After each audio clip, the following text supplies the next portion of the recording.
Assalamualaikum warahmatullahi wabarakatuh. Salam merah muda dan salam satu media.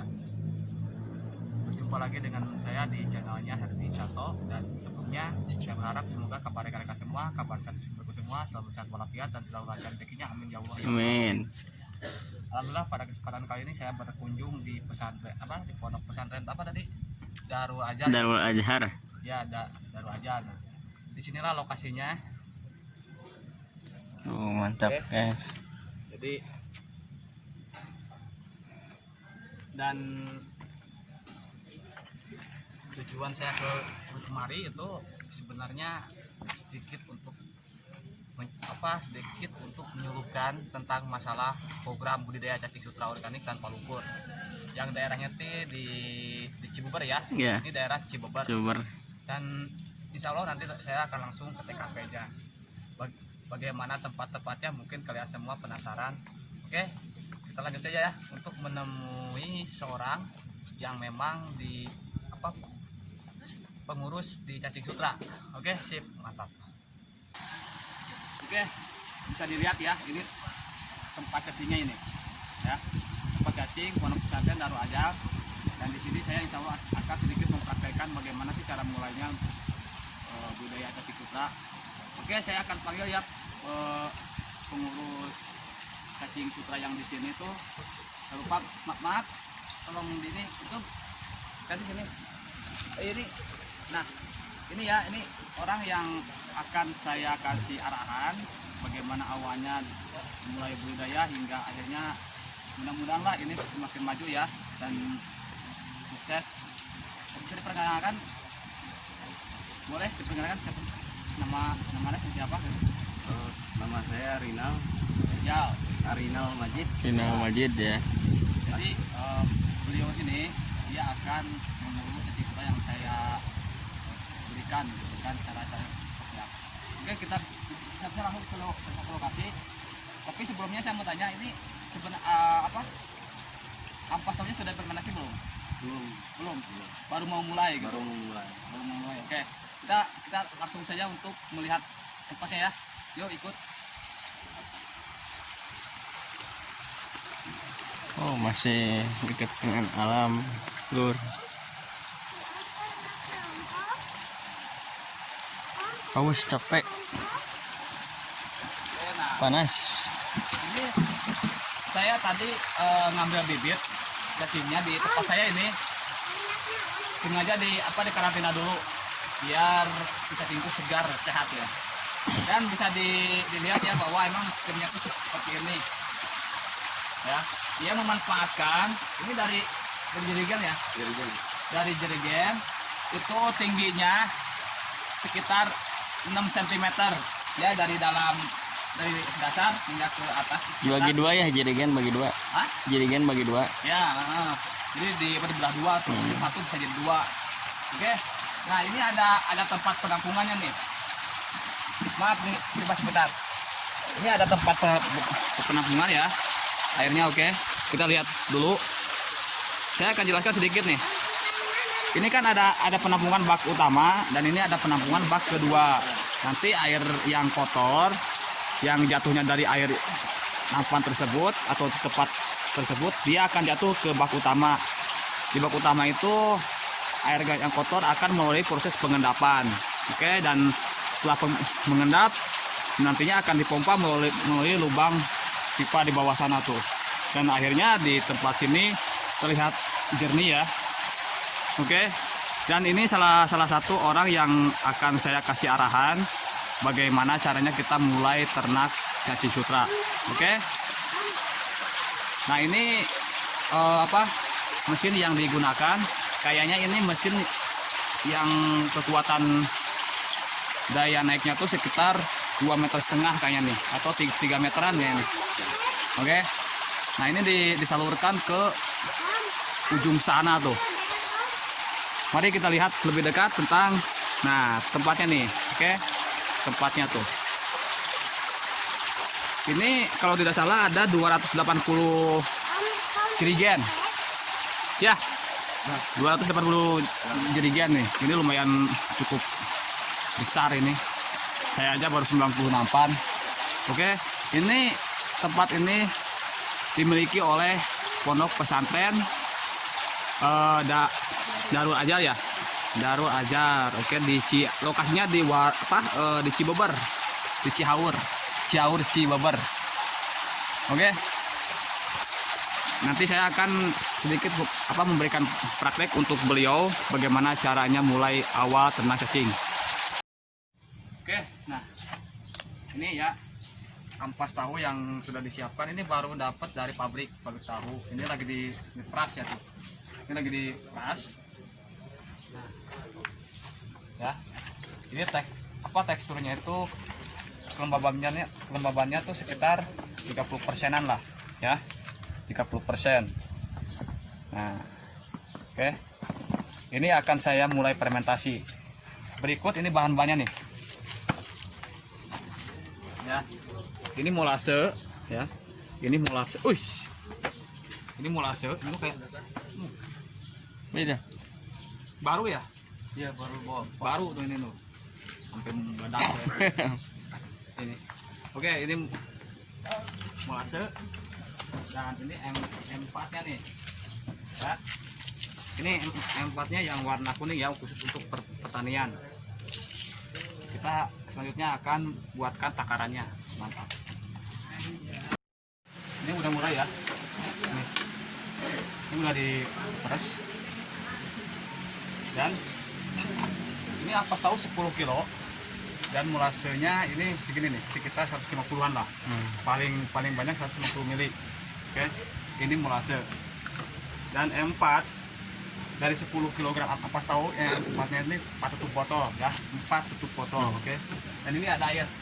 Ya. Ini ada air. Untuk 10 kg airnya itu sekitar 200 mili. Karena di sini tidak ada keran gelas gelas ukur, jadi saya pakai ini nih. Sekitar 700 mili, oke? 700 mili ya, ingat ya. Nah, sebelum kita campurkan, kita buatkan dulu nih, sini ya.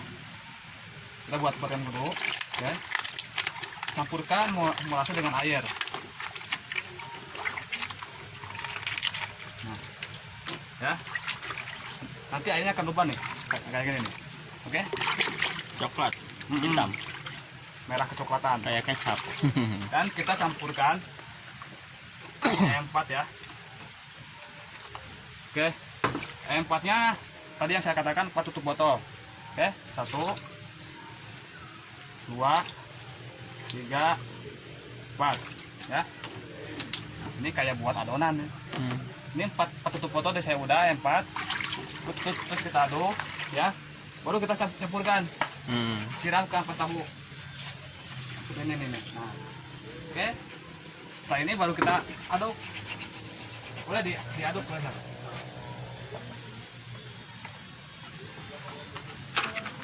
Coba diperhatikan tuh lagi praktek ya. Kita tunggu sampai warnanya tuh agak kecoklatan. Mantap. Ini ya. Nih. Warnanya agak kecoklatan. Ini udah. Nah, setelah ini kita simpan ya. Ini udah siap untuk difermentasi. Kita simpan. Ada wadah ember? Ada ya. Ini bisa tolong diambil ya. Oke, mantap. Nih. Ya. Disimpan di ember. Ini 10 kilo. Nah, kita akan tutup. Ya. Oke. Kita tunggu ya sampai 3 hari.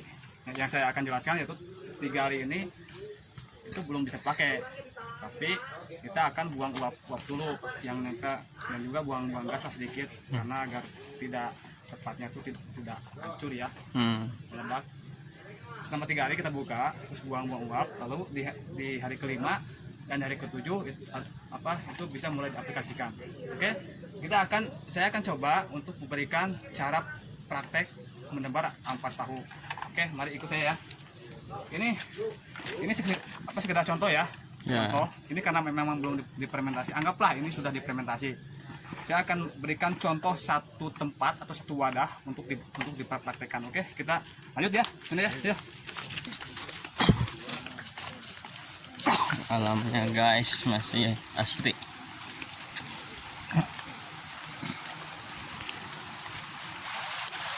Oke, ini contoh, ini sekedar contoh saja. Jadi satu wadah itu nggak usah banyak ya, karena ini wadahnya ini kurang berapa kira-kira 35 ya, 30 kali 40 kayaknya. Ini ukuran wadahnya 30 kali 40, oke. Dan kita akan kasih nih satu genggam tangan nih. Kita contohkan saja ya. Oke. Ini anggaplah sudah difermentasi. Dan ini hanya sekedar untuk mempraktekkan bagaimana sih caranya gitu kan. Baik, ini ditunggu ya, ditunggu sampai mengendap sekitar 10 menit lah. Setelah mengendap, boleh baru kita mulai untuk menempa cacing. Satu wadah ini hanya segini ya. Satu wadah ini bibitnya hanya segini nih. Oke. Ini kita tunggu sekitar 10 menitan sampai benar-benar mengendap. Nah, saya akan coba mempraktekkan bahwa ini agak sedikit mengendap. Kita langsung ya memberikan bibitnya. Oke. Nah, ini hanya sebagai contoh bahwa cara awalnya itu seperti yang tadi saya lakukan. Cuman disarankan tadi ya, disarankan kalau bisa kita harus benar-benar jadi pada tahap masa fermentasi. Jadi kalau jadi insya Allah lah kesananya berjalan baik. Oke. Dan ini yang saya tadi katakan itu hanya untuk praktek saja. Dan awalnya itu tadi bisa paham ya. Jadi cara fermentasinya udah saya berikan, dan cara menebar ampas tahu dan juga kesimpulannya sudah saya berikan ya. Ada pertanyaan nggak kira-kira sebelum saya akan gimana? Mumpung saya masih ada di sini, kira-kira ada nggak sedikit unek-unek atau pertanyaan sekitar putaran Tepung Sutra? Kira-kira apa? Pertanyaannya itu Pak, ini kalau ampas tahu misalnya lebih dari 7 hari masih bagus atau tidak? Bagus. Masih bagus. Bukan 7 hari, 2 bulan juga bagus. Masih bagus. Masih bagus. Masalahnya kita harus memperlakukan setiap 2 hari sekali itu kita buang uap. Ya, ada kok nanti saya kasih link ya. Kasih linknya di deskripsi video ini, yaitu bagaimana cara agar hasil ampas tahu ini benar-benar awet hingga bertahan berbulan-bulan. Ada itu. Caranya kita yang tadi saya katakan itu setiap 2 hari sekali itu harus wajib ya, harus dibuang uap. Nah, karena kalau tidak dibuang uap, otomatis nanti si uap tersebut dia akan jatuh ke ampas dan akhirnya ampas itu akan berbau busuk. Itulah yang akan mengakibatkan kegagalan pada saat sudah difermentasi. Ada lagi kira-kira pertanyaannya? Satu lagi kan, Ya. jika ini umpamanya ini ya tidak fermentasinya tidak sampai 7 hari langsung berhasil, apakah cacingnya bisa kena dampak atau gimana ya? Gini, oke. Jadi pada saat 5 hari itu sudah mulai bisa diaplikasikan ya. Nah, dengan ciri-ciri yang saya akan jelaskan itu, apa tahu habit yang bagus itu dia akan beraroma kafe. Dan yang kedua dia akan berteksturnya tuh jamuran lah, kayak bintik-bintik putih itu jamuran ya. Nah itu udah bagus, udah mulai kita bisa diaplikasikan. Biasanya itu di hari ke-5 sampai hari ke-7. Dari ke-7 ke depan justru hasil fermentasi ini akan lebih semakin bagus dengan cara yang saya katakan tadi, setiap 2 hari harus kita buang uapnya. Ada lagi pertanyaan? Sudah cukup segitu? Oke, jadi tadi ya sudah saya jelaskan ya tentang masalah bagaimana cara fermentasi, bagaimana cara awal kita mulai budidaya, dan beliau juga tadi sudah memberikan pertanyaan yang kurang jelas dan juga saya berikan arahannya juga. Mudah-mudahan dengan saya berikan praktek ini beliau bisa paham dan bisa sukses lah ya. Mungkin bisa sukses, dan ini saya harapkan berjalan dengan baik. Yang harus diperhatikan yaitu masalah airnya. Tadi yang saya berikan ya di video awal itu tentang masalah air, bagus, mantap sekali. Oke, cukup sekian ya sampai di sini. Semoga teknik budidaya cacing sutra yang dikembangkan oleh Pondok Pesantren Darul Ajal insya Allah sukses. Salam satu media, salam merah menggoda. Wassalamualaikum warahmatullahi wabarakatuh. Mantap. Waalaikumsalam.